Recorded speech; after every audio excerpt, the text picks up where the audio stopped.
Hello everyone, how y'all doing? Sorry for not really posting yesterday. To be honest, what happened was yesterday was a really lovely day, and instead of kind of being tricked out, like stuck inside, to be honest, instead of being like, stuck inside, I thought, hey, you know what? I want to enjoy my time today. So I decided instead of trying to make a video or trying to make sense or try to do this and that, I just went for a walk, like a nice lawn walk. I got to see some trees. I enjoyed the weather because where I live it's really hot and the weather is really nice. So I thought, you know what, screw it. Instead of wasting my time trying to make a YouTube video that may or may not do good, which is fine, I don't really care.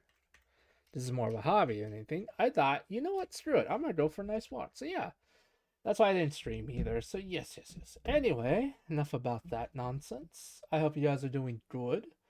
I'm gonna be reacting to the vile characters of Cyberpunk lore. Ooh, Spooky Month's almost over, guys. Are you excited? Are you excited for candy this Saturday? For those of you that wish to do it, or for those of the adults that buy your own candy, are you also excited for that? Question mark? Question mark? Question mark? All right. Anyway, let's go. Today's Cyberpunk 2077 lore is sponsored by War Thunder. Oh The no. Cyberpunk 2077 universe is home to some of the most vile characters in all of fiction, a natural consequence of a dystopian future centered around soulless corporations, AI rampancy, and technological dissociation. Oh yeah, it's 2077 and horrible. Phantom Liberty alone give us a broad perspective of the horrors both humanity and AI are capable of. But what many don't realize is that this world and its monsters go back decades to a canon tabletop RPG released in the 1980s by Mike Pondsmith, Cyberpunk 2013. Since then, there 2013, have been huh? 3 canon core Interesting. additions and supplements upon supplements to expand the lore. So today, we will be diving deep into the lore of the most depraved and terrifying characters the Cyberpunk universe has to offer, from sadistic gangs and XBD scrollers to corporate sociopaths and even serial killers that stalk the dark alleys of Night City. So if you enjoy disturbing lore and dystopian horror, consider subscribing and checking out the I like rest of my channel. disturbing lore, Without any further delay, not so much on the let's begin. dystopian part, mostly because it's a little too realistic right now. At the top of the food chain, corporate executives aren't just powerful, they're often cruel. Ruthless humans whose ambition and greed twist them into architects of suffering. These supposed leaders abuse their immense authority, manipulate wars, order assassinations, and authorize operations that leave behind landscapes of corpses. They see people as mere expendable tools, and the value of their lives only being that of what they can sacrifice it for. This pattern becomes apparent as we view archive conversations throughout Night City. In an exchange between John Omar and Samuel Teasel, we learn that these two Militech veterans were recently demanded to vacate their living quarters. Despite their service, they were treated as expendable and Oh under jeez. disregard for loyalty and sacrifice. A conversation originating from Corpo, Jen Minette, emphasizes neglect of a robot's decision algorithm lacking proper integration of Asimov's laws that ensure robotic safety and ethics. Dismissing these concerns, emphasizing cost effectiveness over safety, a Ah, decision crap that puts all of baskets. humanity at risk when there's bloodthirsty AI sitting behind the black wall. Hell, even the City Hall treasurer of Night City would rather hire Maelstrom to execute his secretary than find another way to Wait, what? replace her or Seriously? Holy keep crap. her quiet. We could identify shards like this for days before running out. But let's go ahead and take a look at some particular characters that stand out. Biotechnica, being a corporation based on biological research, tends to give power to rather immoral scientists. But even with the bar set so low, very few can be considered as vile as Dr. Joanne Koch. This genetics engineer acts as a regional director of the Night City research facilities. Despite feigning humanity, empathy, struggle, and the likes during high-profile interviews, she holds few, if any, reservations about her work, whether it be the use of humans as guinea pigs or executing including incriminating employees, there is likely no line Joanne hasn't or isn't willing to cross. All of her work leaves behind a trail of blood and bodies, all for the prospect of breakthroughs that can rack in eddies for her in Biotechnica. Her biggest mistake would be the execution of Project Nightingale, in which she used members of a Red Ochre nomad clan as test subjects, resulting in the horrific death of 70 members. Oh, This was the Jesus, first and dude. last time she was incapable of offering hush money to sweep the disaster under the rug. The nomads wanted blood, and the mercenary V answer. To highlight just how evil Joanne is, even in comparison to other scientists, Yeah, look no, no holy further than crap. this conversation between her and Dr. Fiona Vargas. Joanne reaches out requesting logistical support for her quote-unquote groundbreaking Nightingale program, in which Fiona responds stating that she regretted ever having to learn about this project and refuses to take part as it violates her medical, patient, and human ethics, telling her to never contact her again. Keep in mind, this is the same Fiona that runs the Talent Academy in Dogtown, Oh, cyber-modifying dear. young child athletes for financial gain. Oh, wait. Cyber modifying children? Holy crap, dude, that's horrifying. What the frick? Who thought that was a good idea? What the hell? Oh my god. In the full disclosure side quest involving Sandra Dorset, V learns of a project known as Operation Carpe Noctem, a decrypted shard that reveals a pivotal piece of incriminating evidence against Night Corp. This document outlines experimentation using an AI system named CN07, designed to alter neural pathways and influence behavior without the subject's awareness. Through subliminal conditioning, an unaware employee was transformed from a calm and empathetic person to displaying acute psychopathic behavior, Oh, going as Jesus far as Christ. to strangle a colleague over a coffee dispute, then jumping out the 16th window of the research facility, highlighting Holy that not moly, even a dude. corporation's own employees are exempt from inhumane practices. If anything, it makes them more accessible. But there are two CEOs responsible for far more death than all others combined: Yeah? Saburo Arasaka and Donald Lundy. Saburo, the formidable CEO of the Arasaka Corporation, was driven by a vision of restoring Japan's imperial glory and inserting dominance over the Western world. Wait, seriously? That nonsense? Okay. His disdain for the US has fueled ruthless methods void of empathy. Saburo is responsible for weaponizing the Soul Killer program, monetizing it as immortality, and various abuses of power and political manipulation. It is even rumored that the reason legendary solo Shaitan hates Arasaka is a result of Saburo's personal cruelty to his family, specifically his mother and sister, though to what extent this has never been elaborated on. We just know that it was vile enough to fuel a lifelong obsession against Saburo, so much so that Shaitan is willing to suffer cyberpsychosis and surviving at sea alone for years, all in order to make it to Japan so he could make Saburo suffer. Donald Lundy Jesus, harbored ambitions of establishing his corporation as a preeminent global military power. He authorized political manipulation in foreign countries, Project Cynoshore that tampered dangerously with AI, undermined the US government, entangled himself in national affairs, and often abandoned his own veterans. Donald and Saburo were two sides of one coin, and both more often than not made their natural corporate rivalry personal instead of strictly business. This mindset is what led to the Fourth Corporate War and the loss of millions of lives. Jesus Christ. Speaking of corporate executives like Saburo Arasaka, he found his roots as an Imperial Japanese Navy pilot during World War II, long before he ever had a corporate army at his whim. And we have today's sponsor, War Thunder, to thank for the opportunity to immerse ourselves as a flying ace, just like Saburo. You know what? War Thunder is the most know what to do. comprehensive vehicle combat game ever made. A global battleground where over 2,500 meticulously recreated vehicles collide in air, land, and sea warfare. From 1920s biplanes to modern battle tanks, everything is rendered with stunning realism. Personally, I lean into realistic mode. It's got that unforgettable played in the last 6 months. There's a limited time bonus pack waiting for you on PC and consoles, including 3 premium vehicles. You won't regret sadism. Serial killer sadism. Again, I'm While not as nice as high-profile Mac is, targets with chat. unchecked power often draw the majority of hate and attention, some walk the streets unnoticed. Individuals driven by obsession, madness, or pure sadism. Serial killers are not anomalies in Night City. They are a consequence of a society stripped from morality. There are many active during the 2020s, Time of Red, and our time in 2077. Yeah, that's kind of sad. In the depths of Haywood, along the coastline, southwest of the pumping station, you can find what appears to be an abandoned makeshift shack. While this isn't particularly a standout structure, what's inside is. You'll find two bodies, one victim, and the other the perpetrator, a man riddled with cyberware named Leo Wood.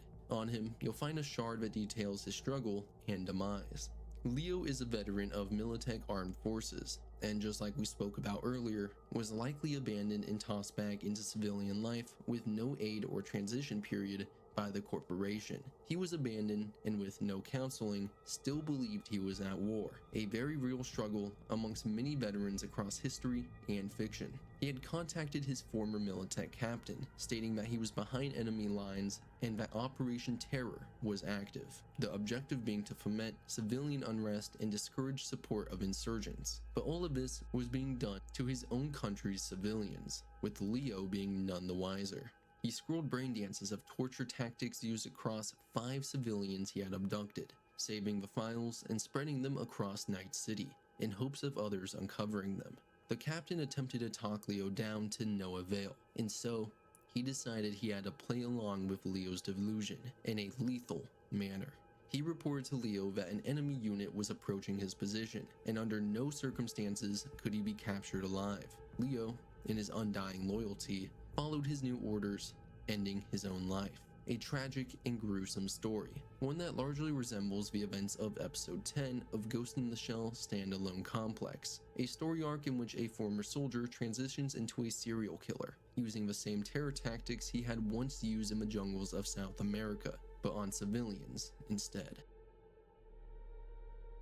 North of the Skyline and Republic Data Term, in the downtown city center, we can find a rather unsettling scene. A bloodied camera bipod, bloodstains scattered across the pavement, items strewn about showing signs of a struggle, and finally, the source of it all. The body of Len Borowitz stuffed into a crate with an archive conversation. Oh, Jesus. Sorry, got this number by email.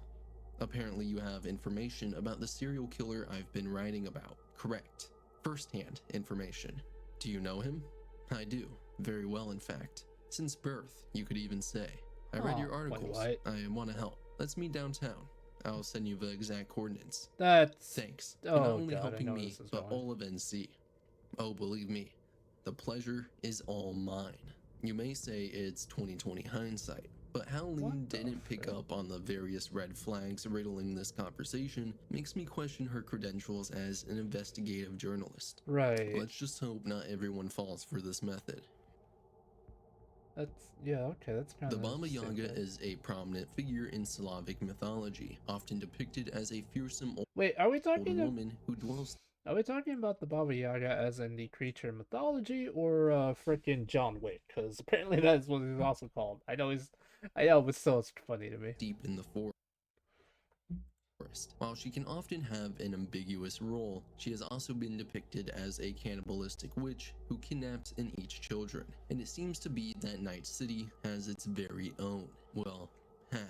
In Wellsprings Haywood, a shack can be found underneath an overpass that has no entrances besides a hidden crawl space, perfect for a child to fit through without any troubles. Within, the body of a netrunner with a white faceplate can be found, surrounded by blood, cages, and dead hostages. The shard on the body reveals this netrunner's name as 8 Yaga, a clear homage to the Baba Yaga, made all the more clear by her particularly disturbing manner of hunting. 8 Yaga would hunt children through the net, luring them in with promises of treats, only to cage and eventually kill them. Her final target was a boy named Johnny looking for his sister Maggie. Unknown to 8 Yaga, Johnny was a fictional persona of a man hunting her. When she gave her location to the boy, the hunter revealed himself and promised revenge for all the children she had flatlined. It seems this mysterious person was successful. Whether they were a vigilante or someone with a personal vendetta, Night City can rest just a bit easier.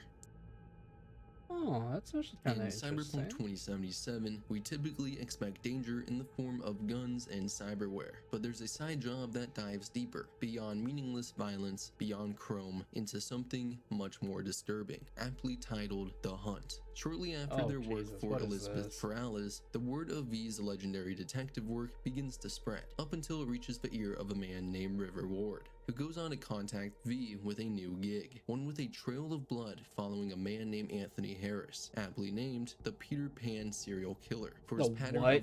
of luring away The Peter? Oh, Jesus Christ, dude, these names. young boys. But what Oh makes this all no. the more disturbing is the fact that Anthony Harris has already been caught. Despite the fact he lays in a deep comatose following his confrontation with the NCPD, he remains a threat. It's not a race to prevent what he will do, but to prevent the consequences of what he has already done. V and River race against a clock they're not even sure of, reverse engineering easily missed details, and analyzing brain dances to track down River's missing nephew, Randy, all while unraveling the disturbing psyche and practices of Harris. His victims would all be funneled in an attempt to recover from their drug addictions through a website called Drugs Are Bad. Further investigation Drugs leads to are a bad, website called yes. Tony's Shelter and an empty promise of rehabilitation to all of the desperate people searching. Here, Anthony's perspective of his victims is revealed, a relation akin to that of a farmer and his cattle, livestock to either be nurtured under his control or put down, all of which is done through disturbing incubators that dump HGH and steroids into his sedated victims. Through the reliving of brain dances, V experiences the source of Anthony's fractured psyche, trauma inflicted by an abusive household. Yeah, Dad?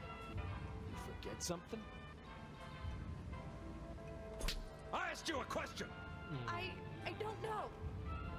Choline and methionine levels. See anything odd? Too low?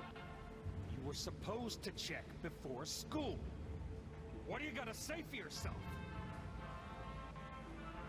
Cow's gonna die because of you. Gonna kill it like you killed your mama. I'm sorry. Don't apologize, just dial up her hormones. And from others around him, such as a teacher who torments Anthony about the suicide of his father and his own behavioral issues. What's the matter with you, Anthony? I have to report this. I hope you understand that.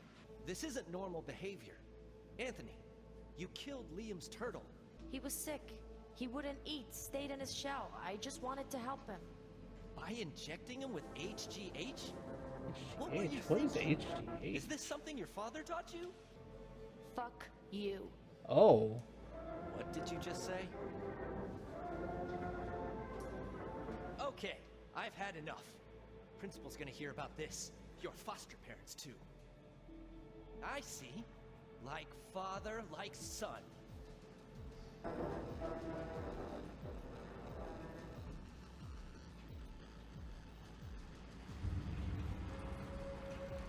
Don't you dare talk about my dad! That's right, you little shit. I know it all. Farm failed. Dad put a bullet in his head. Shut up! Shut up! Shut up! You can't talk about my dad, you prick! You can't! You can't! He was sick, weak. I just wanted to help him. All of which leads to the final brain dance, a first-person perspective of Harris calmly pursuing one of his escaped victims, one paralyzed from the waist down as a result of all the hormones and drugs circulating within their blood, trapped in their own body, and an inescapable nightmare. And where are you up to, Mike?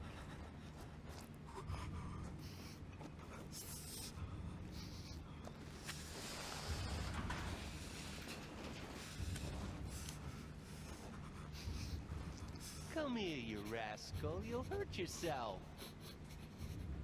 Tony will take good care of you. Easy now. Oh, jeez.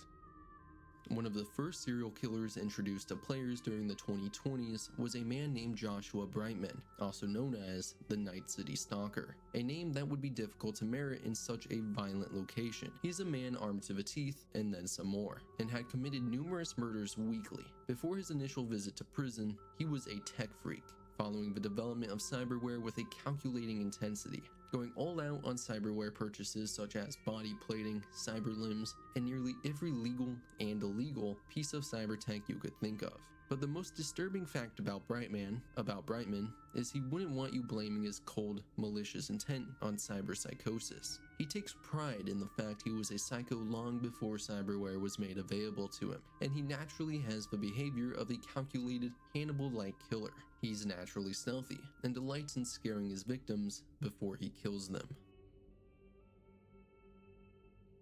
Jack the Ripper carved his way into infamy for a series of gruesome and ritualistic murders, most of which targeted female sex workers, and it seemed that a copycat was emulating him during the 2020s in Night City. They targeted Joy Girls all over, and by 2020 were responsible for at least 100 deaths. The target was identifiable by their clothing, long old-style 18th century overcoats and silk top hats. But a shocking truth would come to light. These murders were not committed by a singular, deranged serial killer, but rather the NCPD had determined it was an entire gang of posers stalking the night, though nothing concrete has been heard since this era.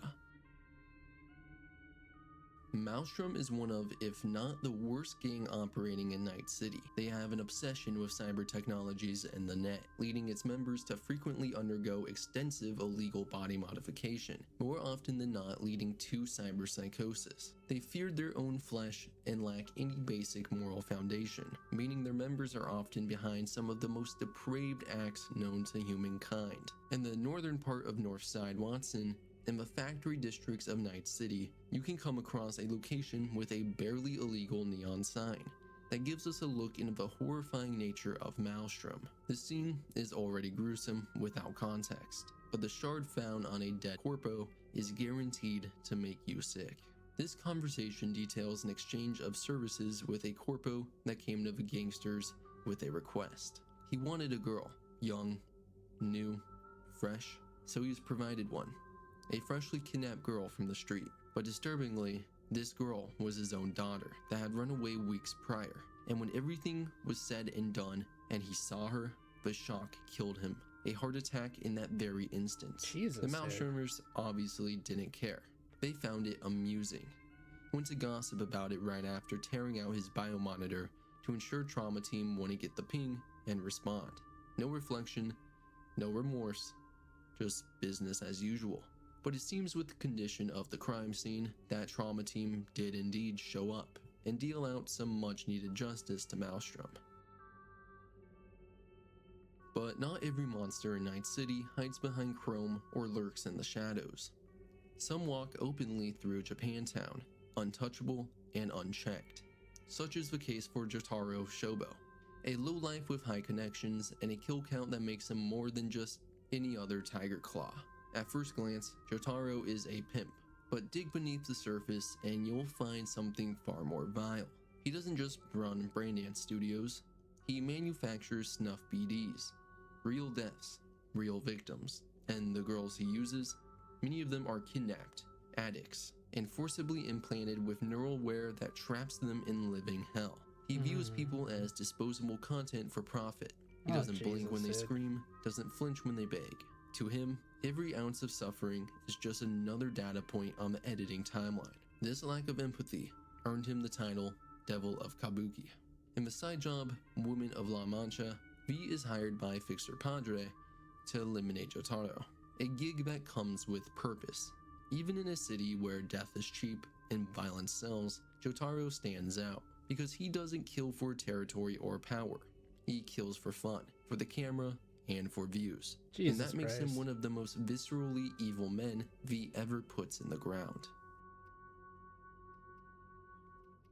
In the vast expanse of the Badlands, nomads are often seen as the last bastion of freedom, lands bound by loyalty, survival, and the open road. But not all who ride the highways uphold these ideals. Some have forsaken their codes, becoming predators in the wasteland. One such faction is that of Raph and Shiv, outcast from nomad society, shunned for crimes too vile to ignore. Among them, the Wraiths stand out as a particularly brutal faction. Operating mostly at night, they raid settlements, ambush travelers, and even target other nomad groups. Their leader, a man only known as Dog Killer, a reputation built upon some of the worst actions the Badlands has ever seen, symbolized in his cloak made of human skin. Dude, what the frick, man? But this vile behavior doesn't end with the raves. Born into a nomad pack, a young man grew up never knowing for sure which members were his parents. As he got older, he was chosen by the chief techie of the pack as an apprentice, and began to team the intricacy of maintaining the pack's vehicles and cyberware. However, as his talent grew, two passions emerged: explosives and looking after dogs. This earned him the name Cyberdog. He trained his pack's canines as sentries and began implanting them with custom cyberware. But at the age of 17, a mysterious corporate ambush slaughtered his entire nomad group. Cyberdog alone survived, and vengeance became his life's mission. On the streets he thrived, repairing gear, upgrading cyberware, and experimenting further with cyber-enhanced animals. Eventually, Militech took notice. They offered him sources and a lab, in exchange for loyalty. He gave them cyberdogs for security, but behind their backs, he built something darker, a project titled Cerberus, a cyberform hound packing organic intelligence and a warhead in its chest. And when Militech refused to reveal the name of the corp that had murdered his family, Cyberdog made his point the only way he knew how. His creation, Cerberus, ran straight into the VIP box and detonated. During the confusion, he slipped away from the facilities and returned to the streets, taking the design of his new blast hounds with him. So yes, this dude rewired dog brains into explosive terrorist weapons. Would it be controversial to say he has some issues? Not to mention the echoes of his legacy in Phantom Liberty, Cerberus units, and Project Cynosaur. While not quite the same, I'm sure Militech took inspiration from Cyberdog's betrayal. Braindances are an escape, a vice, and for some, a descent into depravity. While many use BDs for harmless thrills, there's an underground market where scrollers seek the most twisted Is that what it's called? Beaties? Interesting. Or beat? I don't know if I'm experiences pronouncing it right. imaginable, recording of pain, terror, and death. Oh, Jesus being Christ. so morally void that it can even corrupt the bond between a son and father. Gottfried Pearson, a seasoned braindance editor, built a lucrative empire by refining and distributing illicit XBDs. His son, Frederick, followed in his footsteps, becoming both apprentice and accomplice. Together, they didn't just edit footage, they curated experiences of suffering, enhancing the emotional and sensory impact for their twisted clientele. Their operations were deeply entwined with the Maelstrom gang, providing them with protection and a steady supply of raw material. Despite their claims of merely processing content, evidence suggests that they were actively involved in sourcing and commissioning new recordings, showing a disturbing enthusiasm for their work. In the gig Dirty Biz, fixer Regina Jones tasked V with retrieving an unedited XBD that could shed light of a person's son. The trail leads to Pearson's studio in Watson, guarded by Maelstrom operatives. Upon infiltrating the facility, V discovers Gottfried and Frederick engrossed in their work, seemingly indifferent to the atrocities they've perpetrated. Confronted, they plead ignorance, claiming they only edit what they're given. However, shards and messages found within the studio reveal their deeper involvement and lack of remorse. Their operations extended beyond editing. They were integral to the production and distribution of some of the most heinous content in Night City. Their actions weren't born of necessity, but of choice, driven by profit and perversion. And that is exactly why both deserve to be on the receiving end of Silverhand's Malorian. I'm gonna be Vista Del Rey, Haywood. I'm gonna be honest, the more I learn about, literally the more I learn about Cyberpunk, the more I realize that the corpos are at fault for a lot of a lot of the problems, but at the same time a lot of the people kind of just either learn to accept it or kind of become crazy, well, not crazy, but monsters themselves. It's kind of interesting when you think about it. You know? I don't know. It's interesting. Hidden shack within an alley can be found and snuck into through the ceiling. Within the shack you'll find a disturbing scene. Empty cans, blood staining the floor, shelves of beef, and a man chained to a chair with a bursted Beef? stomach right in front of a plate of meat. This man is Jax Kermith, a BD scroller known for fattening people up with scop to their limits. Yeah, so what happened to him? Jesus Christ, Well, dude. sometime before his death, he received an anonymous request from a quote-unquote fan, requesting a special BD to take his typical brain dances a step further, Oh, no. using meat instead of scop, and until the person's stomach burst. Oh, Jay God. was more than happy to entertain this production for the right price, and so a time, location, and price was set. But when the time came for the cast to arrive, Jax discovered he himself was the cast and Oh, victim no. of his new XBD, forcing him to eat until his stomach could no longer handle it and burst. This has to that's be one of the horrifying. most disgusting fates I've come across during my time in Night City. Yeah, no, that's horrifying. They fattened him up till he just exploded. That's, oh God. Dude, that's Most disgusting fates I've come across during my time in Night City. But ultimately, there are two characters more vile than any other in all of Cyberpunk 2077 lore, those oh my being goodness. Solomon Reed and Alex. Why? Well, it's for stealing any hopes of romancing Aurora Cassell. What? What? Dude, what? Thanks again to War Thunder for sponsoring this dive into the darkest figures Night City has to offer. Bro, Whether you're what? chasing glory in a TA-ADU or painting kill markers on the side of a Spitfire, War Thunder delivers that rush of tactical combat better than any other military game out there. And you can play it right now for free on PC, PlayStation, Xbox, and mobile. Use the links in the pinned comment or video description to sign up. New and returning players on PC and console get a massive bonus pack with premium vehicles, currency, and that exclusive Eagle of Valor decorator. But remember, this is only what? for a limited time, so don't wait, get in the fight. Bro, what the frick? And that is everything I have to say about the most vile characters of Cyberpunk 2077 lore. I hope you all enjoyed and found this video educational. I really enjoyed putting this one together, and it's been a long time coming. There's many more characters that I could have showed in this video, but I think I got the general point across. There's no shortage of evil in the Cyberpunk universe, Yeah, no, it's so please too let me much know your evil. thoughts down below. A huge thanks to all the channel members up on screen. Without your ongoing support, finding the motivation to make videos would be far more difficult. Just knowing I've had chooms like you backing me for so long now means a lot, far more than I could ever describe. So seriously, thank you to every channel member, subscriber, viewer, and even hater. Make sure to have a great week, and I will see you later, chooms.